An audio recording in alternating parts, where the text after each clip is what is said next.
Hello बच्चों, let's read a given question. The question says, by what percentage will the illumination of lamp decrease if the current drops by 20%? Option A 26%, option B 56%, option C 46%, option D 36%. So इस question के लिए जो key concept we will be using is the concept of electric power.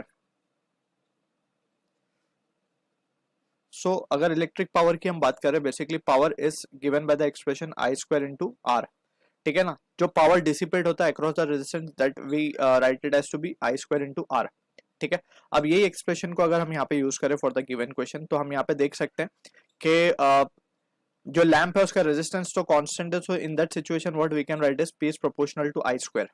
ठीक है ना, दोनों ही case में करंट जब डिक्रीज भी हो रहा है तभी भी जो रेजिस्टेंस है वो तो कांस्टेंट ही होगा बल्ब का या लैंप का. तो in that situation power is dependent on just I, तो P is proportional to I square.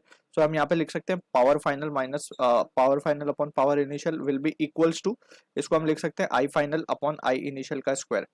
ठीक है ना, अब यहाँ पे I फाइनल जो बोला गया वो बोला है करंट ड्रॉप्स बाय 20%, तो बचेगा 80%. सो 80.8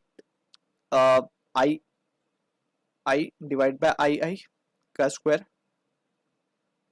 इनिशियल करंट का, तो ये कैंसिल आउट हो गया. ये बचेगा हमारे पास P final upon P initial and that will be equals to 0.64. और इसी को हम लिख सकते हैं 0.64 को 1 माइनस ऑफ 0.36. थोड़ा सा सॉल्व करने पे we can have the value Pi minus Pf divided by Pi will be equals to minus of 0.36. अगर हम 100 मल्टीप्लाई कर दे तो हमें परसेंटेज, अब यहाँ पे देख सकते हैं नेगेटिव वैल्यू आ रही है, इसीलिए परसेंटेज जो मिलेगा वो बेसिकली हमें डिक्रीज मिलेगा.